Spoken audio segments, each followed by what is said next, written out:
എന്നുള്ളത് വിവരിച്ചു. ധ്യാനയോഗം, പിന്നെ സവികൽപ്പ സമാധി, ദെൻ നിർവികൽപ്പം. ഈ സ്റ്റേജൊക്കെ കഴിഞ്ഞ്, ഈ 3 സ്റ്റേജ് കഴിഞ്ഞ് സമദർശനം, സർവത്ര സമദർശനം, അതാണ് പൂർണ്ണമായ ബ്രഹ്മാനുഭവം എന്ന് പറഞ്ഞാൽ അതാണ്. എല്ലാറ്റിനെയും ഒരേപോലെ കാണലും, സമദർശനം. ആ അനുഭവത്തിൽ എത്തിച്ചേരും എന്നാണ് ഭഗവാൻ പറഞ്ഞു നിർത്തിയത്. ആ യോഗത്തിന്റെ വിവരണം അങ്ങനെയാണ് പറഞ്ഞ് അവസാനിപ്പിച്ചത്. അപ്പോ യോഗത്തിന്റെ തുടക്കം എന്ന് പറയുന്നത് ധ്യാനമാണ് എന്ന് പറഞ്ഞു. അതിന്റെ മധ്യഭാഗം 2 സമാധി അവസ്ഥ, സവികൽപ്പ സമാധി, നിർവികൽപ്പ സമാധി അവസ്ഥ. അതിന്റെ അവസാനം എന്ന് പറയുന്നത് പൂർണ്ണ ബ്രഹ്മനിഷ്ഠയാണ്. പൂർണ്ണ ബ്രഹ്മനിഷ്ഠ എന്ന് പറഞ്ഞാൽ സർവത്ര സമദർശനം. അപ്പോ അർജുനന് ഇവിടെ ഒരു സംശയം വന്നു. എന്താണ് സംശയം? ഇങ്ങനെ പൂർണ്ണ ബ്രഹ്മനിഷ്ഠ അല്ലെങ്കിൽ സർവത്ര സമദർശനം എന്ന് പറയുന്ന അവസ്ഥയിലേക്ക് എത്താൻ മനുഷ്യർക്ക് പറ്റുമോ എന്നുള്ളതാണ് അർജുനന്റെ സംശയം. എന്നാൽ മനസ്സിനത് സാധിക്കുമോ എന്നാണ് അർജുനന്റെ സംശയം. കാരണം മനസ്സിങ്ങനെ ഓടിക്കൊണ്ടിരിക്കുകയാണോ, അല്ലെ? അപ്പൊ മനസ്സിന്റെ ആ പിടിയിൽ കുടുങ്ങിക്കിടക്കുന്ന ആർക്കും ഈ ഒരു സംശയം തോന്നാമെന്നാണ് പറയുന്നത്. അപ്പൊ അർജുനനെ തുടർന്ന് തന്റെ സംശയം ഭഗവാന്റെ മുന്നിൽ അവതരിപ്പിക്കുകയാണ്. 33-ാമത്തെ ശ്ലോകം അർജുനനാണ് ചോദിക്കുന്നത്. 33-ാമത്തെ ശ്ലോകം. യോയം യോഗസ്ത്വയാ പ്രോക്ത സാമ്യേന മധുസൂദന ഏതസ്യാഹം ന പശ്യാമി ചഞ്ചലത്വാത് സ്ഥിതിം സ്ഥിരാം. അർജുനന്റെ സംശയം ഇതാണ്. 33-ാമത്തെ ശ്ലോകം. യോയം യോഗസ്ത്വയാ പ്രോക്ത സാമ്യേന മധുസൂദന ഏതസ്യാഹം ന പശ്യാമി ചഞ്ചലത്വാത് സ്ഥിതിം സ്ഥിരാം. അർജുനന്റെ സംശയമാണ്. അർജുന ഭഗവാനോട് ചോദിക്കുകയാണ്. അർജുന ഉവാച, അർജുനൻ ഭഗവാനോട് ചോദിക്കുന്നു, മധുസൂദന, അല്ലയോ കൃഷ്ണ, ഇപ്പൊ വസ്തു ഒന്നേ ഉള്ളൂ, അത് അനുഭവിച്ചുകൊണ്ടിരിക്കുന്ന, അല്ലെങ്കിൽ ആ വസ്തു ഒന്ന് മാത്രമേ ഉള്ളൂ എന്ന് അനുഭവിക്കുന്ന മനസ്സിന്റെ ആ സമദർശന രൂപം, അങ്ങനെയുള്ള ഏതൊരു യോഗമാണോ അങ്ങ് നേരത്തെ പറഞ്ഞത്, അങ്ങയാൽ പ്രതിപാദിക്കപ്പെട്ടത്, അങ്ങ് പറഞ്ഞല്ലോ, ആ സമദർശന രൂപമായ ആ യോഗത്തെക്കുറിച്ച് അങ്ങ് പറഞ്ഞു. പക്ഷെ ആ ഒരു അവസ്ഥയിലെത്താൻ മനസ്സിന്റെ ഈ ഒരു ഇളക്കം, ഈ ചഞ്ചലമായ സ്വഭാവം, മനസ്സിങ്ങനെ ചലിച്ചുകൊണ്ടിരിക്കുമ്പോൾ അത് സ്ഥിരമായി നിൽക്കുന്നില്ല. അപ്പൊ മനസ്സിന്റെ സ്വഭാവം തന്നെ ചഞ്ചലത്വമാണ്. അപ്പൊ മനസ്സിന്റെ ഈ ഒരു ചഞ്ചല സ്വഭാവം കാരണം അതെങ്ങനെയാണ് സ്ഥിരപ്പെടുത്തുക? ആ ഉറച്ച ഒരു അവസ്ഥ എങ്ങനെ പറ്റുക? അത് പറ്റുന്ന എനിക്ക് തോന്നുന്നില്ല എന്ന് പറയണം അർജുനൻ ഭഗവാനോട് പറയുക. കാരണം മനസ്സ് എപ്പോഴും ഇങ്ങനെ ഓടിക്കൊണ്ടിരിക്കുകയാണ്, അല്ലെ? മനസ്സിന്റെ അവസ്ഥയിൽ മനസ്സൊരു കുരങ്ങ് പോലെയാണെന്നുള്ളത്. മനം ഒരു കുരങ്ങ് എന്നാണ്, അല്ലെ? മനം ഒരു കുരങ്ങ്. അത് മാത്രം പറഞ്ഞ് അവസാനിപ്പിച്ചാൽ പോരാ, അല്ലെ? നേരത്തെ മുമ്പ് പറഞ്ഞ പോലെ എന്താണ്, കുരങ്ങെന്ന് പറഞ്ഞാൽ തന്നെ സ്വതവേ ചാടിക്കൊണ്ടിരിക്കുന്ന ആളാണ്. ഒരു ഭാഗത്ത് ഇരിക്കില്ല, അടങ്ങിയിരിക്കില്ല, എപ്പോഴും അങ്ങോട്ടും ഇങ്ങോട്ടും ചാടിക്കൊണ്ടിരിക്കും, സ്വസ്ഥമായിട്ട് ഇരിക്കില്ലേ കുരങ്ങ്. ആ കുരങ്ങ് ഒരു കൂടെ കള്ളു കുടിച്ചു ഇത്ര, അപ്പൊ പിന്നെ എങ്ങനെ ഉണ്ടാവും, അല്ല? ആ കള്ളു കുടിച്ച കുരങ്ങനെ ഒരു തേളും കുത്തി തരാം, പിന്നെ പറയണോ വിശേഷം? അതേപോലെയാണ് മനസ്സിന്റെ അവസ്ഥ എന്നാണ് പറയുന്നത്. ഇതിങ്ങനെ ഓടിക്കൊണ്ടിരിക്കുക.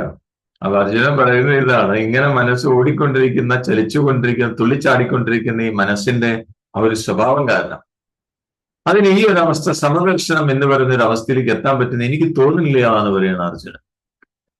അപ്പൊ യോഗം എന്ന് പറഞ്ഞാൽ നേരത്തെ പറഞ്ഞു മനസ്സിന്റെ സമനില, അതാണ് യോഗം എന്ന് നേരത്തെ പറഞ്ഞു.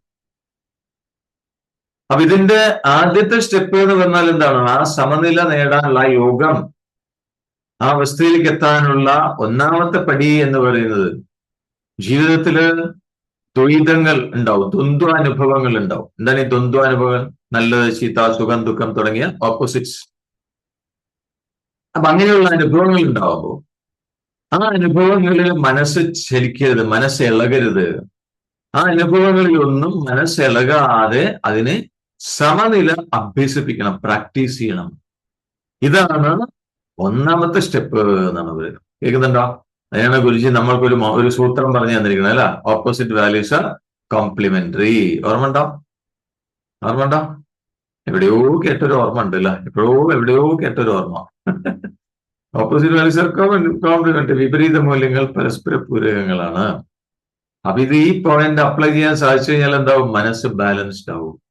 മനസ്സ് സമനില വരാനായിട്ട് തുടങ്ങും. അതാണ് പ്രാക്ടീസ് എന്ന് പറയുന്നത്. പ്രാക്ടീസ് എന്ന് പറയുന്നതാണ്. അപ്പൊ അങ്ങനെ വിരുദ്ധ അനുഭവങ്ങൾ ഉണ്ടാവുമ്പോൾ, ജീവിതത്തിൽ ഉണ്ടാവുമ്പോൾ അതിലൊന്നും ചലിക്കാതെ ഇളകിപ്പോകാതെ മനസ്സിന് സമനില അഭ്യസിപ്പിക്കണം. ആദ്യത്തെ സ്റ്റെപ്പ് അതാണ് എന്നാണ്. അപ്പൊ ആദ്യം മനസ്സിനെ ബാലൻസ് ചെയ്യിക്കാൻ പഠിക്കുക. പിന്നെ അതിനുശേഷം സത്യം എന്താണെന്നുള്ള ബുദ്ധിയുടെ തലത്തിൽ അറിയുക, ബുദ്ധി കൊണ്ട് അറിയുക. അതാണ് സിദ്ധാന്തപരമായിട്ട് വസ്തുബോധം ഉൾക്കൊള്ളുക എന്ന് പറഞ്ഞാൽ അതാണ്. ഗുരുവിൽ നിന്ന് കേട്ട് മനസ്സിലാക്കുക, ഉപദേശ രൂപേണ കേട്ട് മനസ്സിലാക്കാം. ഓ, ഇതാണ് സത്യം, ഇതാണ് വസ്തു എന്ന് പറയുന്നത്, സത്യം എന്ന് പറയുന്നത് ഇതാണ് എന്ന് ബുദ്ധിയുടെ തലത്തിൽ ആദ്യം ഉൾക്കൊള്ളുക. എന്നിട്ട് എന്ത് വേണം? ആ ബുദ്ധിയുടെ തലത്തിൽ ഉൾക്കൊണ്ട ആ സിദ്ധാന്തപരമായ വസ്തുബോധം, അതിനെ ഒറ്റയ്ക്കിരുന്ന് അതിനെ ധ്യാനിച്ച് ശീലിക്കണം എന്നാണ്, ധ്യാനം ശീലിക്കണം എന്നാണ്. ഒറ്റയ്ക്കിരുന്ന് ആ വസ്തുവിനെ തന്നെ മെഡിറ്റേറ്റ് ചെയ്യുക, അതിനെ തന്നെ ധ്യാനിക്കുക. അങ്ങനെ ധ്യാനം പരിശീലിക്കണം. അതാണ് രണ്ടാമത്തെ സ്റ്റെപ്പ്. ഇനി ആ ധ്യാനത്തില് ആഴങ്ങളിൽ പോകുന്തോറും ആ ധ്യാനം സമാധിയിലേക്ക് എത്തും. ആ ധ്യാനം സമാധിയിലേക്ക് എത്തുന്നവിടെ എന്താ സംഭവിക്കുക? എല്ലായിടത്തും നിറഞ്ഞിരിക്കുന്ന ഒരു വസ്തു, അല്ലെ, അദ്വൈതമായിരിക്കുന്ന ആ വസ്തു, അദ്വൈതമായിരിക്കുന്ന ആ വസ്തു അനുഭവത്തിൽ വരാൻ തുടങ്ങും എന്നാണ് പറയുന്നത്, സമാധിയിലെത്തുന്നതോടെ. അപ്പൊ ആ വസ്തു അനുഭവത്തിൽ വരുമ്പോ എന്താ ഉണ്ടാവുക? പിന്നെ ഈ ഭേദചിന്തയൊക്കെ ഇല്ലാതെയാവുന്നതാണ്. ഇതൊക്കെ ഭേദങ്ങളുണ്ട്, ഇതൊക്കെ വേറെ വേറെയാണെന്നുള്ള ചിന്ത ഉണ്ടോ, അത് ആകെ മാറിപ്പോവും. അതെല്ലാം നീങ്ങിപ്പോയി മനസ്സ് വളരെ നാച്ചുറലായി തന്നെ, വളരെ സഹജമായ സ്വാഭാവികമായ രീതിയിൽ മനസ്സ് സമസ്ഥിതി പ്രാപിക്കും, സമനിലയിലെത്തുമെന്ന് മാത്രമല്ല, അതിലൂടെ ബ്രഹ്മാനന്ദം അനുഭവിക്കാൻ തുടങ്ങും എന്നാണ്. ഇതാണ് ഇതിന്റെ ക്രമം എന്ന് പറയുന്നത്. ബ്രഹ്മാനന്ദത്തിൽ മുഴുകാനായിട്ട് തുടങ്ങും. പക്ഷെ ഈ ഒരു അവസ്ഥ സാധിക്കില്ല മനുഷ്യന്റെ മനസ്സിന് എന്നാണ് അർജുനൻ പറയുന്നത്. ഇത് പറ്റില്ല എന്നാണ് പറയുന്നത്. ഇങ്ങനെ ഇത് പരിശീലനമൊക്കെ പറഞ്ഞു, അഭ്യാസത്തിന്റെ കാര്യമൊക്കെ പറഞ്ഞു, പക്ഷെ അതൊന്നും അത്ര എളുപ്പമല്ല, അത് സാധിക്കില്ല എന്നാണ് അർജുനൻ പറയുന്നത്. എന്താ കാരണം ചോദിച്ചു കഴിഞ്ഞാൽ, മനസ്സിന്റെ സ്വഭാവം എന്ന് പറയുന്നത് എപ്പോഴും ഇളകിക്കൊണ്ടിരിക്കില്ല, അല്ലെ? അപ്പൊ ഈ ചലനത്തിന് വിരുദ്ധമാണ് സമനില എന്ന് പറയുന്നത്. ചലിച്ചുകൊണ്ടിരിക്കുമ്പോൾ ബാലൻസ് കിട്ടില്ല, നടക്കില്ല. അതെങ്ങനെയാണ്? അത് രണ്ടും ഓപ്പോസിറ്റ് ആണ്. ഒന്ന് ചലിച്ചുകൊണ്ടിരിക്കുന്നു, പിന്നെ ഒന്ന് സമനില, സ്ഥിരമായിട്ട് നിൽക്കുന്നു. ഇത് രണ്ടും ഓപ്പോസിറ്റ് ആണ്. അപ്പൊ ഒരേ വസ്തുവില് എങ്ങനെയാണ് ഈ രണ്ടു കാര്യങ്ങൾ ഒരേ സമയത്ത് സംഭവിക്കുക എന്നാണ് അർജുനന്റെ വാദം. അപ്പൊ കേട്ട് കഴിഞ്ഞാൽ ശരിയാണെന്ന് നമുക്ക് തോന്നും, ശരിയാണല്ലോ, ഇതിങ്ങനെ ചലിച്ചുകൊണ്ടിരിക്കുമ്പോ എങ്ങനെ അതിന് സ്ഥിരത കിട്ടും?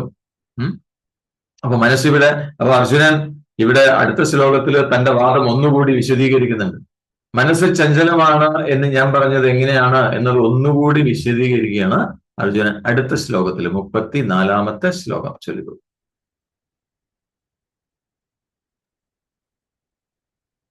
ചഞ്ചലം ഹി മനഃ കൃഷ്ണ പ്രമാധി ബലവദൃഢം തസ്യാഹം നിഗ്രഹം മന്യേ വായോരിവ സുദുഷ്കരം. എങ്ങനെയാണ് മനസ്സ് ചലിക്കുന്നത് എന്നുള്ളതാണ് ഇനി പറയാൻ പോകുന്നത് അർജുനൻ. മനസ്സ് 34-ാമത്തെ ശ്ലോകം. ചഞ്ചലം ഹി മനഃ കൃഷ്ണ പ്രമാധി ബലവദൃഢം തസ്യാഹം നിഗ്രഹം മന്യേ വായോരിവ സുദുഷ്കരം. അതാണ് കൃഷ്ണനോട് പറയുന്നത്. അല്ലയോ കൃഷ്ണ, ഇപ്പോ എന്താണ് മനസ്സ് ചഞ്ചലമാണ്. ഏതുപോലെയെന്ന് ചോദിച്ചു കഴിഞ്ഞാൽ, ഇപ്പൊ ശരീരത്തെയും ഇന്ദ്രിയങ്ങളെ ഒക്കെ ചലിപ്പിക്കുന്ന, ഒക്കെ അങ്ങനെ ഇളക്കി മറിക്കുന്നത്, അതേപോലെ വിഷയങ്ങളുമായി കൂടിച്ചേർന്നിരിക്കുന്നത്, സ്വന്തം സ്വഭാവത്തില് ഉറച്ചു നിൽക്കുന്നതുമായ മനസ്സിന്റെ സ്വന്തം സ്വഭാവം എന്ന് പറഞ്ഞാൽ ഇളകിക്കൊണ്ടിരിക്കുക. അതെപ്പോഴും ഇളകുന്നതാണ് തീർച്ചയല്ലേ എന്ന് ചോദിക്കാം. അപ്പൊ ഈ മനസ്സ് എന്ന് പറയുന്നത് ശരീരത്തെയും ഇന്ദ്രിയങ്ങളെയൊക്കെ എന്താ പറയാ ഇളക്കി മറിച്ചുകൊണ്ടിരിക്കുന്നത് മനസ്സാണ്, അല്ലെ? നമ്മളിപ്പോ ഇങ്ങനെ ഒരു ഭാഗത്ത് അനങ്ങാതെ ഇങ്ങനെ ഇരിക്കുകയാണെന്ന് വിചാരിക്കുക. അനങ്ങാതിരിക്കുന്ന സമയത്താണ് പെട്ടെന്നൊരു ചിന്ത വന്നു മനസ്സിൽ. ഉടനെ അനങ്ങാതിരിക്കുന്ന അവസ്ഥ പിന്നെ പറ്റില്ല. ചിലപ്പോൾ ഉടനെ എഴുന്നേറ്റ് എന്തെങ്കിലുമൊക്കെ കാര്യങ്ങൾ ചെയ്യാനായിട്ട് പോകും. അതല്ലെങ്കിൽ ചിലപ്പോ എന്തെങ്കിലും വിഷമിപ്പിക്കുന്ന കാര്യങ്ങളെ കുറിച്ചുള്ള ഓർമ്മയായിരിക്കും വന്നിട്ടുണ്ടാവുക. ഉടനെ അസ്വസ്ഥമാവാൻ തുടങ്ങും. മനസ്സിലുണ്ടാവുന്ന അസ്വസ്ഥ ശരീരത്തിനെ ബാധിക്കുന്നു, ഇന്ദ്രിയങ്ങളെ ബാധിക്കുന്നു. അപ്പൊ ഇങ്ങനെ ഇന്ദ്രിയങ്ങളെയും ശരീരത്തെയും ഇളക്കി മറിക്കുന്നത് മനസ്സാണ് എന്നാണ്. അതുപോലെ എപ്പോഴും വിഷയങ്ങളുമായി ചേർന്നിരിക്കുകയാണ് ഈ മനസ്സ്. വിഷയങ്ങളുടെ പിന്നാലെ ഓടിക്കൊണ്ടിരിക്കുക. വിഷയങ്ങളുമായി കെട്ടുപിണഞ്ഞിരിക്കുകയാണ് ഈ മനസ്സ് എന്ന് പറയുന്നത്. അപ്പൊ സ്വന്തം സ്വഭാവത്തില് പ്രബലമായിരിക്കുന്നു. അങ്ങനെയുള്ള മനസ്സ് എന്ന് പറയുന്നത് അതിനെപ്പോഴും ഇളകിക്കൊണ്ടിരിക്കുന്നത്, അത് ചഞ്ചലമാണ് എപ്പോഴും. അപ്പൊ അതിനെ നിയന്ത്രിച്ച് സമനിലയിൽ എത്തിക്കുക എന്ന് പറഞ്ഞാൽ അങ്ങേയറ്റം ബുദ്ധിമുട്ടുള്ള സംഗതിയാണ്. ഏതുപോലെ ചോദിച്ചു കഴിഞ്ഞാൽ, വായുവിനെ എങ്ങനെയാണ് നമുക്ക് പിടിച്ചു കെട്ടാൻ പറ്റുക? വായുവിനെ ഒരുപാട് നമുക്ക് അടക്കി നിർത്താൻ ബുദ്ധിമുട്ടാണ്. വായുവിനെ നിയന്ത്രിച്ച് നിർത്താൻ വളരെ ബുദ്ധിമുട്ടാണ്. അതിനേക്കാൾ ദുഷ്കരമാണ്, അതിനേക്കാൾ ബുദ്ധിമുട്ടാണ് മനസ്സിനെ നിയന്ത്രിച്ച് സമനിലയിലെത്തിക്കുക എന്നാണ് പറയുന്നത് എന്ന് ഞാൻ കരുതുന്നു എന്ന് അർജുനൻ ഭഗവാനോട് പറഞ്ഞു. അതാണ് വായോരിവ ദുഷ്കരം. അല്ലെ, വായുവിനെ ബന്ധിച്ച് നിർത്തുന്നത് പോലെ ബുദ്ധിമുട്ട് നിറഞ്ഞ അത്യന്തം ദുഷ്കരമാണ് മനസ്സിനെ കീഴടക്കുക എന്ന് പറഞ്ഞാൽ. അല്ലെ, വായു എങ്ങനെ? വായു എപ്പോഴും ചലിച്ചുകൊണ്ടിരിക്കുന്നതാണ് വായു. അല്ലെ, വായു എപ്പോഴും ചലിച്ചുകൊണ്ടിരിക്കണം, അതിനെ പിടിച്ചു കെട്ടാനായിട്ട് സാധിക്കില്ല. അപ്പൊ മനസ്സ് എന്ന് പറയുന്നത് ആ ബോധത്തിൽ ഉയർന്നു വന്നതാണ് മനസ്സ് എന്ന് പറയുന്നത്. വെള്ളത്തിൽ പത എങ്ങനെയാണ് ഉണ്ടാവുന്നത്, അതേപോലെ ആ കോൺഷ്യസ്നെസ്, ആ ബോധത്തില് പൊന്തി വന്നാണ്, ഉയർന്നു വന്നാണ് ഈ മനസ്സ്. ആ മനസ്സും ഇളകിക്കൊണ്ടിരിക്കുകയാണ് എപ്പോഴും. അപ്പൊ വായുവിന്റെ എന്തുകൊണ്ടാണ് വായുവിനോട് മനസ്സിനെ ഉപയോഗിക്കാൻ കാര്യം ചോദിച്ചു കഴിഞ്ഞാൽ, വായു ചലിക്കുമ്പോൾ അത് ഏത് വഴിക്കാണോ പോകുന്നത് അവിടെയുള്ളതിനൊക്കെ ഇളക്കി മറിച്ചിട്ടാണ് പോവുക വായു. അല്ലെ, ശരിയല്ലേ? വായു കാറ്റ് വീശി കഴിഞ്ഞാൽ, ഇപ്പൊ മരങ്ങളൊക്കെ ഉണ്ടെങ്കിൽ അതിന്റെ ഇലകളൊക്കെ അങ്ങനെ വീശും. കാറ്റ് വളരെ ശക്തമാണെങ്കിലോ മരങ്ങളെ ആകെ കുഴക്കി എറിയും ഒരു ഭാഗത്ത്. അതാണ് വായുവിന്റെ സ്വഭാവം. അതേപോലെയാണ് ഈ മനസ്സും എന്നാണ് പറയുന്നത്. കാരണം മനസ്സ് ചലിക്കാൻ തുടങ്ങിക്കഴിഞ്ഞാൽ അതിന്റെ വഴിയിൽ അത് ശരീരത്തിനൊക്കെ ഇളക്കി മറിക്കും, ഇന്ദ്രിയങ്ങളൊക്കെ ഇളക്കി മറിക്കും. കാറ്റ് എങ്ങനെയാണോ എല്ലാറ്റിനെയും കുഴക്കി എറിയുന്ന, ഇളക്കി മറിക്കുന്നത്, അതേപോലെ ഈ മനസ്സ് ശരീരത്തെയും ഇന്ദ്രിയങ്ങളെയും ഒക്കെ ഇളക്കി മറിച്ചുകൊണ്ടിരിക്കും എന്നാണ്. അപ്പൊ വായുവിന്റെ ശക്തി എന്ന് പറയുന്നത് ആർക്കും നിയന്ത്രിക്കാൻ പറ്റില്ല, അത് അൺലിമിറ്റഡ് ആണ്. അല്ലെ, നമ്മൾ കേൾക്കാറുണ്ടല്ലോ, ഓരോ വായുവിന് പുതിയ പേരൊക്കെ കൊടുത്തിട്ട് ഇങ്ങനെ കേൾക്കാറുണ്ട്. അല്ലെ, അതിങ്ങനെ വീശി കഴിഞ്ഞാൽ ആ പ്രദേശം മുഴുവനും തകർന്ന തരിപ്പണമാവും. അങ്ങനെ ഉണ്ടാവാം. അപ്പൊ മനസ്സും അതേപോലെ ശക്തിയുള്ളതാണ് എന്ന് പറയുന്നു. മനസ്സും അതേപോലെ ബലമുള്ളതാണ്. ഇനി ഒരുപക്ഷെ വായുവിനെ കുറച്ച് സമയം എവിടെയെങ്കിലും ഒന്ന് തടഞ്ഞു നിർത്താൻ തന്നെ, തടഞ്ഞു നിർത്തിയെന്ന് വിചാരിക്കുക, എന്നാലും ചെറിയൊരു പഴുത് കിട്ടിയാൽ മതി, അത് പുറത്തേക്ക് പോകും. അതേപോലെ തന്നെയാണ് നമ്മൾ യോഗാസനത്തിലൂടെ എന്തെങ്കിലും ഹഠയോഗ പ്രക്രിയ, പ്രാണായാമം ഒക്കെ ചെയ്ത് മനസ്സിനെ കുറച്ച് നേരത്തേക്ക് നിയന്ത്രിച്ചു എന്ന് തന്നെ വെക്കുക. മനസ്സിനെ കുറച്ച് നേരത്തേക്ക് നിയന്ത്രിച്ച തക്കം കിട്ടിക്കഴിഞ്ഞാൽ അത് പുറത്തേക്ക് പോകും. ശരിയല്ല? നമ്മളെ അനുഭവം അങ്ങനെ തന്നെയല്ലേ?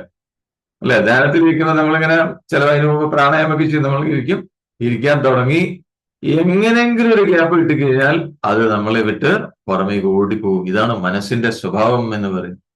അത് ഓടിക്കൊണ്ടേയിരിക്കുന്നതാണ് പറയുന്നത്. അപ്പൊ ഇങ്ങനെയുള്ള മനസ്സിനെ, എപ്പോഴും ചലിച്ചുകൊണ്ടിരിക്കുന്ന ഈ മനസ്സിനെ എങ്ങനെയാണ് കൺട്രോൾ ചെയ്ത് അതിനെ പിടിച്ചു നിർത്തിയിട്ട് എങ്ങനെയാണ് ഈ ഒരു സമനിലയിൽ എത്തിക്കുക എന്ന് ചോദിക്കാം അർജുനൻ ഭഗവാനോട് ചോദിക്കാം. അപ്പൊ ഇനി തുടർന്ന് അർജുനന്റെ ഈ സംശയത്തിനാണ് ഭഗവാൻ ഇനി മറുപടി പറയാൻ പോകുന്നത്. അല്ലെ, അർജുനൻ ചോദിച്ച ഈ സംശയം നമുക്കൊക്കെ ഉണ്ടല്ലോ അല്ലെ, എല്ലാവർക്കും ഇല്ല ഈ ഒരു സംശയം. കാരണം എങ്ങനെയാണ് ഇതിനെ പിടിച്ചു കിട്ടുക? കാരണം ഇത് എപ്പോ നോക്കിയാലും ഓടിക്കൊണ്ടിരിക്കുക. ഇപ്പൊ ഇത് കേട്ടുകൊണ്ടിരിക്കുമ്പോഴും ഓടിക്കൊണ്ടിരിക്കുക. എവിടെയോ ആണ് മൂപ്പര് പോയിരിക്കുന്നത് പലപ്പോഴും. ശരിയല്ലേ? ചോദിക്കാതെ ശ്രദ്ധിക്കുമ്പോൾ തിരിച്ചിങ്ങോട്ട് വരും. അല്ലെങ്കിൽ കേട്ടുകൊണ്ടിരിക്കുമ്പോഴാണ് അക്ഷര നേരം കൊണ്ട് ആള് പോയിട്ടുണ്ടാവും. അപ്പൊ ഇതിന് മറുപടിയാണ് അടുത്ത ശ്ലോകത്തിൽ, 35-ാമത്തെ ശ്ലോകത്തിൽ ഭഗവാൻ പറയുന്നത്. ശ്രീ ഭഗവാനുവാച അസംശയം മഹാബാഹോ മനോ ദുർനിഗ്രഹം ചലം അഭ്യാസേന തു കൗന്ദേയ വൈരാഗ്യേണ ച ഗൃഹ്യത്തെ. അതിനുള്ള മാർഗമാണ് ഇനി പറഞ്ഞു കൊടുക്കാൻ പോകുന്നത്, എന്താണ് ചെയ്യുക എന്നുള്ളത്. ശ്രീ ഭഗവാനുവാച അസംശയം മഹാബാഹു മനോ ദുർനിഗ്രഹം ചലം അഭ്യാസേന തു കൗന്ദേയ വൈരാഗ്യേണ ച ഗൃഹ്യതേ. അതാണ് അതിനുള്ളൊരു വഴിയാണ് പറഞ്ഞു കൊടുക്കുന്നത്. എന്താണ് വഴി? അർജുനോട് പറയണം, മഹാബാഹു, മഹാപരാക്രമശാലിയായ അർജുന, മനസ്സ് കീഴടക്കാൻ വളരെ ബുദ്ധിമുട്ടാണ്, വളരെ പ്രയാസമാണ്, മനസ്സ് ചഞ്ചലമാണ്, അതിന് യാതൊരു സംശയമില്ല. പക്ഷെ എങ്കിലും അർജുനോട് പറയും, എങ്കിലും കുന്തിപുത്ര അർജുന, ഇതിനെ മനസ്സിനെ വശത്താക്കാം. എങ്ങനെ വശത്താക്കാൻ ചോദിച്ചു കഴിഞ്ഞാൽ, അഭ്യാസം കൊണ്ടും വൈരാഗ്യം കൊണ്ടും മനസ്സിനെ വശത്താക്കാം എന്നാണ് പറയുന്നത്. കേട്ടോ, ഇത് കേട്ടിട്ടുണ്ടോ? അഭ്യാസം വൈരാഗ്യം എവിടെയെങ്കിലും കേട്ടിരിക്കണം? പതഞ്ജലി യോഗസൂത്രയിൽ കേട്ടിട്ടുണ്ടാവും അല്ലെ? പതഞ്ജലി യോഗസൂത്രയിലും ഇത് പറയുന്നുണ്ട്. അതിൽ പറയുന്നത് യോഗ ചിത്തവൃത്തി നിരോധ, ചിത്തവൃത്തികളെ നിരോധിക്കലാണ് യോഗ. ചിത്തവൃത്തികളെ നിരോധിക്കുമ്പോഴാണ് യോഗം സംഭവിക്കുക എന്ന് പറയുന്നത്. അപ്പൊ യോഗം എന്ന് പറയുന്നത് എന്താണ്? യോഗം ദൃഷ്ടോ സ്വരൂപ അവസ്ഥാനം, ദൃഷ്ടാവിന്റെ സ്വരൂപത്തിൽ സ്ഥിതി ചെയ്യലാണ് യോഗം. പക്ഷേ അതിലല്ലെങ്കിൽ, അല്ലാത്ത സമയത്ത് എന്താ ഉണ്ടാവുക? ആ യോഗത്തിൽ അല്ലെങ്കിൽ പിന്നെ മനസ്സിൽ എന്താ ഉണ്ടാവുക? വൃത്തി സാരൂപം ഇതരത്ര എന്ന് പറയുന്നുണ്ട്. അതിൽ ചിത്തവൃത്തികൾ നിറഞ്ഞ ചിത്തവൃത്തികളുടെ സ്വരൂപത്തിലായിരിക്കും പിന്നെ മനസ്സുണ്ടാവുക. എന്തൊക്കെയാണോ മനസ്സിൽ വരുന്ന ചിന്തകൾ, ഭാവങ്ങൾ, അതിന്റെ കൂടെ ആയിരിക്കും മനസ്സ് പോവുക. അപ്പൊ ഇതിനെ എങ്ങനെ നിയന്ത്രിച്ച് ദ്രഷ്ടാവിന്റെ സ്വരൂപത്തിലേക്ക് കൊണ്ടുവരാം? അതിനാണ് അഭ്യാസം, വൈരാഗ്യം. അഭ്യാസം എന്ന് പറഞ്ഞാൽ എന്താ? അതിനെക്കുറിച്ചും പതഞ്ജലിയിൽ പറയുന്നുണ്ട് അല്ലെ? തത്ര സ്ഥിതോ യജ്ഞോഭ്യാസ എന്ന് പറയും. അവിടെ തന്നെ സ്ഥിതി ചെയ്യാനുള്ള പ്രയത്നത്തിനെയാണ് അഭ്യാസം എന്ന് പറയുക. എവിടെ സ്ഥിതി ചെയ്യാനുള്ളത്? അവിടെ എന്ന് പറഞ്ഞാൽ ദ്രഷ്ടാവിന്റെ സ്വരൂപത്തില് സ്ഥിതി ചെയ്യാനുള്ള പ്രയത്നമാണ് അഭ്യാസം. അപ്പൊ മനസ്സ് തന്നിൽ തന്നെ അടങ്ങണമെങ്കിൽ എന്ത് വേണം? രണ്ടാമത്തെ കാര്യം കൂടെ വൈരാഗ്യം വേണം. വൈരാഗ്യം ഉണ്ടെങ്കിലേ പുറത്തുനിന്ന് ഇങ്ങോട്ട് വരുള്ളൂ. വൈരാഗ്യമില്ലെങ്കിൽ പുറമെയുള്ള വിഷയങ്ങൾ പറ്റിക്കൂടിക്കൊണ്ടിരിക്കും. അപ്പൊ അതിനോട് വൈരാഗ്യം വന്നാലേ അവിടെ നിന്ന് ഇങ്ങോട്ട് വരുള്ളൂ അല്ലെ? ഇങ്ങോട്ട് വന്ന് പിന്നെ ആ അഭ്യാസം. അപ്പൊ ഈ അഭ്യാസം കൊണ്ടും വൈരാഗ്യം കൊണ്ടും ഇതിനെ നിയന്ത്രിക്കാൻ പറ്റുന്നതാണ് ഭഗവത്ഗീതയിലും ഭഗവാൻ കൃഷ്ണൻ പറഞ്ഞു. അഭ്യാസേന വൈരാഗ്യേന. അപ്പൊ അർജുനൻ പറഞ്ഞത് ശരിയാണെന്ന് ഭഗവാൻ സമ്മതിച്ചു. എന്താണ്? മനസ്സ് അങ്ങേയറ്റം ചഞ്ചലമാണ്, അതിനെ കൺട്രോൾ ചെയ്യാൻ വളരെ വിഷമമാണ് എന്ന് അർജുനൻ പറഞ്ഞ കാര്യം ഭഗവാൻ സമ്മതിച്ചു. ശരിയാണ്, മനസ്സ് നിയന്ത്രിക്കാൻ വളരെ ബുദ്ധിമുട്ടാണ്. പക്ഷേ അത് ഒരിക്കലും നിയന്ത്രിക്കാൻ പറ്റില്ല എന്ന് പറയാൻ പറ്റില്ല എന്നാണ് ഭഗവാൻ പറയുന്നത്. അതിനോട് ഭഗവാൻ യോജിപ്പില്ല. ബുദ്ധിമുട്ടാണ് ശരി, പക്ഷെ സാധ്യമല്ല എന്ന് പറയുന്നില്ല. ബുദ്ധിമുട്ടാണ്, അതിന് യാതൊരു സംശയമില്ല. ഇതിൽ വേണമെങ്കിൽ ഇങ്ങനെ ചില ആറ്റിറ്റ്യൂഡ് നമുക്ക് വേണമെങ്കിൽ എടുക്കാം മനസ്സിനെ നിയന്ത്രിക്കുന്ന കാര്യത്തിൽ.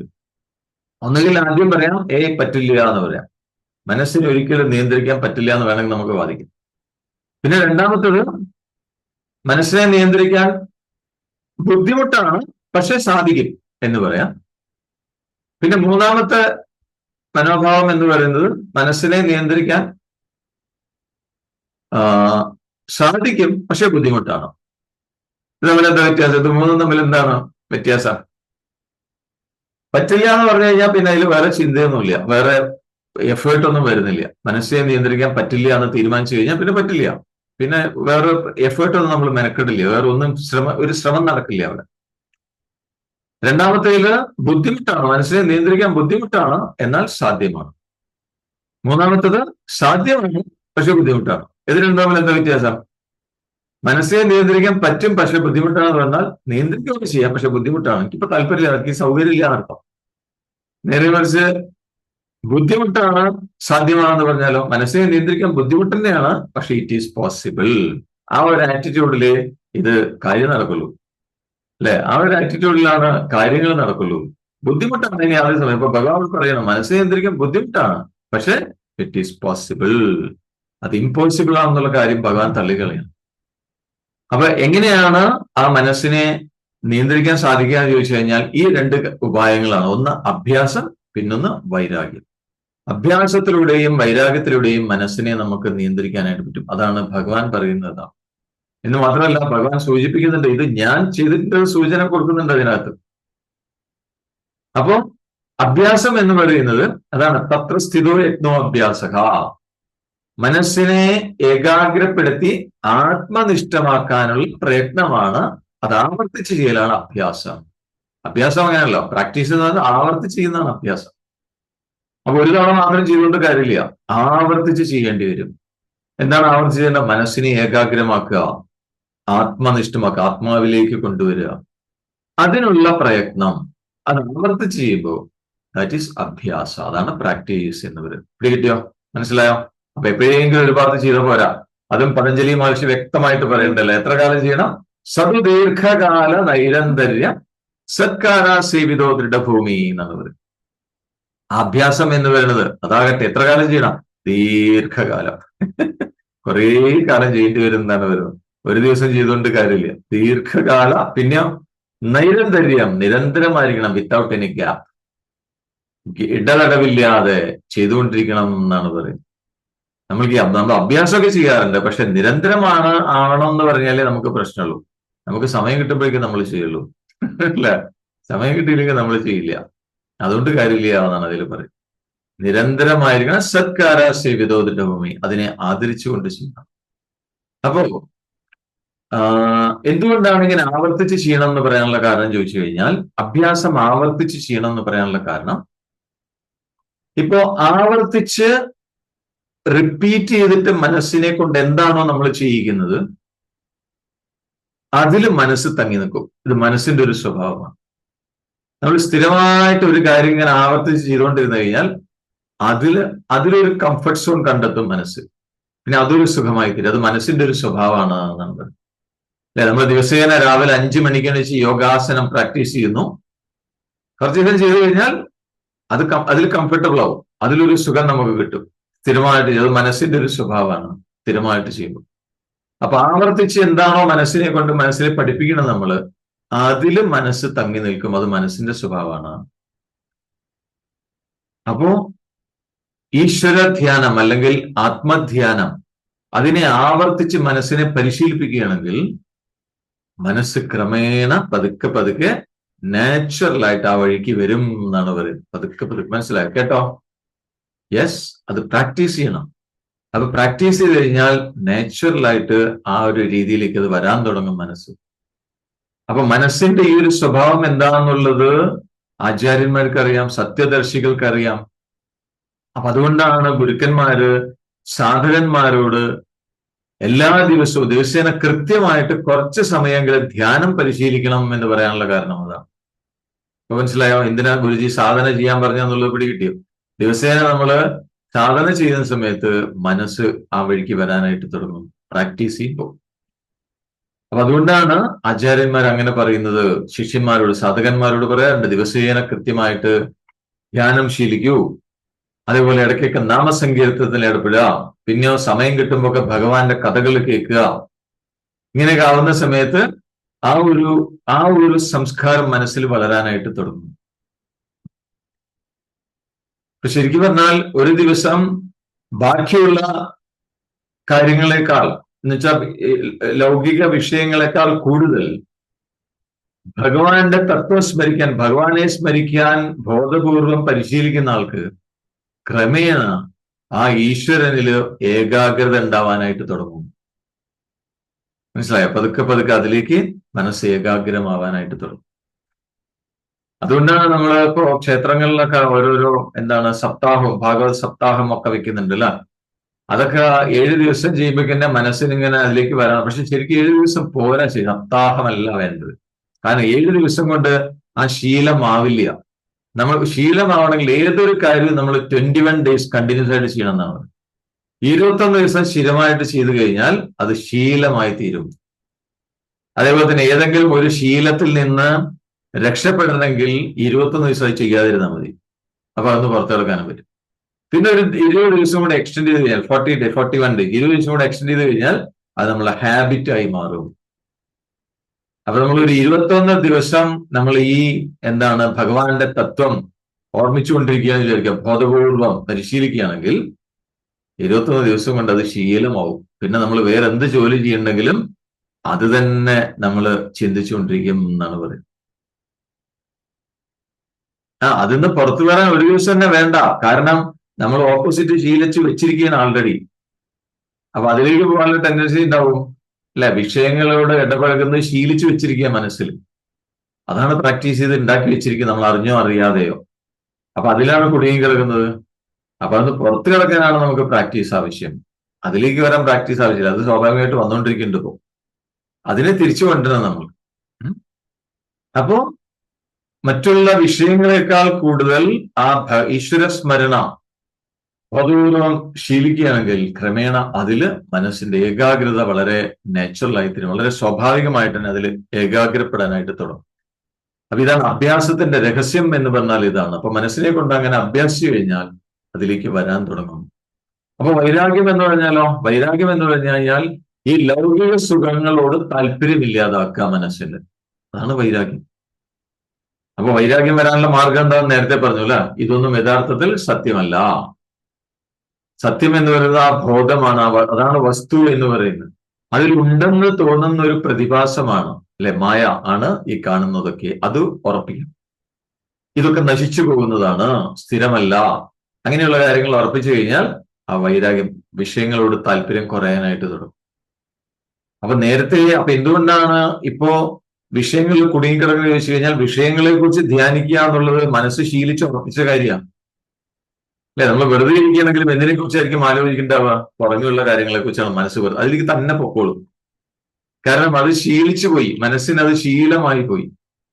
അപ്പൊ അതിന് വിഷയങ്ങളിലേക്ക് പോകാൻ വലിയ പണിയൊന്നുമില്ല, അത് പെട്ടെന്ന് അങ്ങോട്ട് പൊക്കോളും. പക്ഷെ ഈശ്വരനിലേക്ക് കൊണ്ടുവരാൻ, അല്ലെങ്കിൽ ആത്മാവിലേക്ക് കൊണ്ടുവരാൻ നല്ല പണി ആവശ്യമാണ്, പ്രാക്ടീസ് ആവശ്യമാണ്. അത് ശീലമില്ലാത്തതുകൊണ്ടാണ്. അപ്പൊ നേരത്തെ തന്നെ ഈ ഒരു വിഷയങ്ങളെ കുറിച്ച് ധ്യാനിക്കുക എന്നുള്ളത് അഭ്യസിച്ച് ഉറപ്പിച്ചു പോയിട്ടുണ്ട് മനസ്സിൽ. അതിൽ നിന്ന് അതിനെ പിന്തിരിപ്പിക്കണം, എന്നാലേ ഈശ്വര ധ്യാനത്തിൽ അതിനെ ഉറപ്പിക്കാനായിട്ട് പറ്റുള്ളൂ.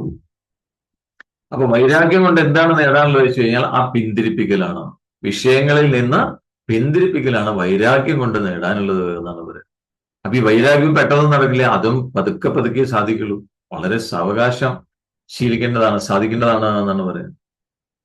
അപ്പൊ ഇവിടെയുള്ള വിഷയങ്ങളിൽ മാത്രമല്ല, പരലോക വിഷയം, പരലോക വിഷയങ്ങളിലൊക്കെ പൂർണ്ണ വിരക്തി വരണം എന്നാണ് പറയുന്നത്.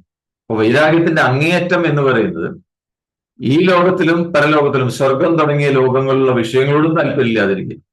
അതിനോടൊക്കെ പൂർണ്ണമായ വിരക്തിയാണ് വൈരാഗ്യത്തിന്റെ അങ്ങേയറ്റം എന്ന് പറയുന്നത്. മോക്ഷത്തിന് പോലും ആഗ്രഹമില്ലാതിരിക്കും, പരമവൈരാഗ്യം. അപ്പോ രണ്ട് കാര്യങ്ങളാണ് ഇവിടെ ചെയ്യേണ്ടത്. വൈരാഗ്യത്തിലൂടെ മനസ്സ് നേരത്തെ എവിടെയാണോ ഉറച്ചു നിൽക്കുന്ന അവിടെ നിന്ന് അങ്ങോട്ട് പിൻവലിക്കുക. പിന്നെ രണ്ടാമത്തത് അഭ്യാസം, എന്താണ്? സത്യനിഷ്ഠമാക്കി, ആത്മനിഷ്ഠമാക്കി അതിനെ ഉറപ്പിക്കുക. ഇതാണ് രണ്ട് ഉപായങ്ങൾ മനസ്സിനെ നിയന്ത്രിക്കുക എന്നാണ് പറയുന്നത്. അപ്പൊ ഈ രണ്ട് കാര്യങ്ങളും വേണ്ട രീതിയിൽ പ്രയോഗിക്കുകയാണെങ്കിൽ ക്രമത്തിൽ മനസ്സ് പിടിയിലായി വരും, മനസ്സ് നിയന്ത്രിക്കാൻ പറ്റും. അപ്പൊ മനസ്സിനെ നമ്മൾക്ക് നിയന്ത്രിക്കാൻ കഴിഞ്ഞാൽ ആ മനസ്സിന്റെ ഗുണം എന്താണ്? അത് കാമധേനുവിനെ പോലെയാണ് എന്നാണ് പറയുന്നത്. കാമധേനുവിന്റെ സ്വഭാവം എന്താ? കാമധേനു എല്ലാം തരും, ചോദിക്കുന്നതെല്ലാം തരുന്നതാണ് കാമധേനു എന്ന് പറയുന്നത്. അപ്പൊ മനസ്സ് നമ്മൾക്ക് വശത്തായി കഴിഞ്ഞാൽ പിന്നെ എല്ലാം തന്ന് സുഖിപ്പിക്കും നമ്മളെ, നമുക്ക് സുഖം തരും എന്നാണ് പറയുന്നത്, കാമധേനുവിനെ പോലെ. അപ്പൊ എന്ത് വേണം? അഭ്യാസം വൈരാഗ്യത്തെ ശക്തിപ്പെടുത്തുന്നു, വൈരാഗ്യം അഭ്യാസത്തെ ശക്തിപ്പെടുത്തുന്നു. അപ്പൊ ഇത് രണ്ടും ഒരുമിച്ച് കൊണ്ടുപോകുമ്പോൾ രണ്ടും ശക്തമാവും. അങ്ങനെ ശക്തമായി കഴിഞ്ഞാൽ അത് മനസ്സിനെ മോക്ഷത്തിലേക്ക് കൊണ്ടുവന്ന് എത്തിക്കും എന്നാണ് പറയുന്നത്. അപ്പൊ ഇവിടെ അർജുനനെ രണ്ട് രീതിയിൽ അഡ്രസ് ചെയ്യുന്നുണ്ട്. ഒന്ന് മഹാബാഹോ എന്ന് വിളിക്കുന്നുണ്ട്, പിന്നൊന്ന് കൗന്ദയ എന്ന് പറയുന്നത് അല്ലെ, ഒരേ ശ്ലോകത്തിൽ തന്നെ. അപ്പൊ ഇവിടെ പറയുന്നത് രണ്ടും മീനിങ് ഫുൾ ആണ് എന്നാണ് പറയുന്നത്. കാരണം ഒന്ന് മഹാബാഹു, മഹാബാഹു എന്ന് പറഞ്ഞാൽ പരാക്രമശാലിയായ അർജുന, നീ എത്രത്തോളം പരാക്രമശാലിയായിട്ടും നിനക്ക് നിന്റെ മനസ്സിനെ കൺട്രോൾ ചെയ്യാൻ പറ്റുന്നില്ല എന്നാണ് സൂചന അല്ലെ. അർജുനൻ വീരശൂര പരാക്രമിയാണ്, പക്ഷെ സ്വന്തം മനസ്സിനെ നിയന്ത്രിക്കാനും പറ്റുന്നില്ല. പക്ഷെ കൗന്ദയാണ്, കുന്തിയുടെ പുത്രാണ് അഡ്രസ് ചെയ്യുന്നുണ്ട്. അതെന്താ കാരണം? കുന്തി ഒരു സ്ത്രീയാണ്. സ്ത്രീയായിട്ട് പോലും നിന്റെ അമ്മയായ കുന്തിക്ക് മനസ്സിനെ കുറെയൊക്കെ നിയന്ത്രിക്കാൻ സാധിച്ചിട്ടുണ്ട് എന്ന് സൂചിപ്പിക്കും. നിന്റെ അമ്മയ്ക്ക് അത് കഴിച്ചിട്ടുണ്ട്, പക്ഷെ നീ വലിയ വീരശൂര പരാക്രമിയാണ്, പക്ഷെ നിനക്കത് സാധിച്ചിട്ടില്ല എന്നൊരു സൂചന കൊടുക്കുകയാണ് അവിടെ യഥാർത്ഥത്തിൽ. അപ്പൊ ഇവിടെ അഭ്യാസം, വൈരാഗ്യം, ഈ രണ്ട് കാര്യങ്ങൾ കൊണ്ട് മനസ്സിനെ നിയന്ത്രിച്ച് ബ്രഹ്മാനുഭവം നേടാൻ സാധിക്കും എന്ന് പറയാം. അപ്പൊ ഈ ഉപായങ്ങളെയൊക്കെ സ്വീകരിച്ച് ഈ ഉപായങ്ങളിലൂടെ മനസ്സിനെ ജയിക്കാൻ സാധിക്കാത്ത ആളുകൾക്ക് യോഗം അസാധ്യമാണ് എന്നാണ്. അവർക്ക് ഈ അനുഭവം ഉണ്ടാവില്ല, ബ്രഹ്മാനുഭവം സാധ്യമല്ല. അതാണ് ഇനി അടുത്ത ശ്ലോകത്തിൽ ഭഗവാൻ ഉറപ്പിച്ചു പറയാനായിട്ട് പോകുന്നത്. അത് നമുക്ക് നാളെ നോക്കാം. Okay, right. കണ്ണുകൾ അടച്ചു വയ്ക്കൂ, ക്ലോസ് യുവർ ഐസ്. നട്ടെല്ല് നിവർന്നിരിക്കുന്നു, കൈകൾ മടിമേൽ മലർത്തി വെക്കാം. ദീർഘമായി ശ്വാസമെടുക്കാം, സാവകാശം പുറത്തേക്ക് വിടാം. കൈകൾ അയഞ്ഞിരിക്കുന്നു, തോളുകൾ അയഞ്ഞിരിക്കട്ടെ.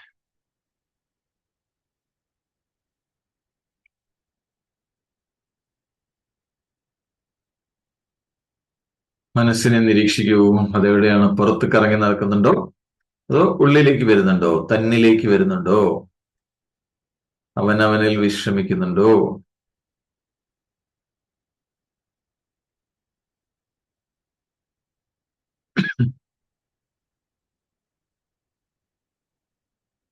തന്നിൽ തന്നെ വിശ്രമിക്കട്ടെ.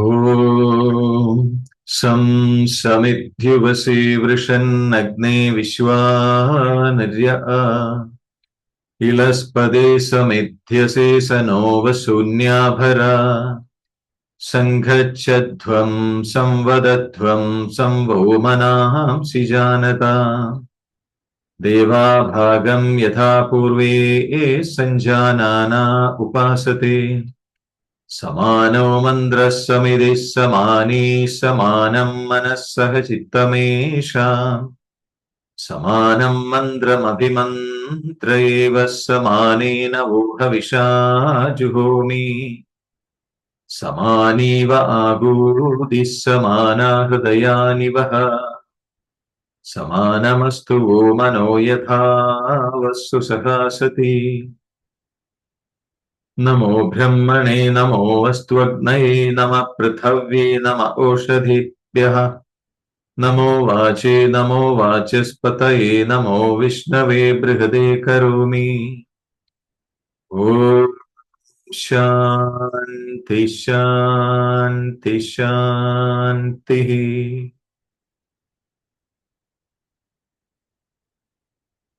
ദീർഘമായ ശ്വാസമെടുക്കാം. സാവകാശം പുറത്തേക്ക് വിടാം. സ്വന്തം ശരീരത്തിലേക്കും ചുറ്റുപാടുകളിലേക്കും ശ്രദ്ധ കൊണ്ടുവന്നുകൊണ്ട് പൂർണ്ണ തൃപ്തിയോടുകൂടി വളരെ സന്തോഷപൂർവം സാവകാശം കണ്ണുകൾ തുറക്കാം.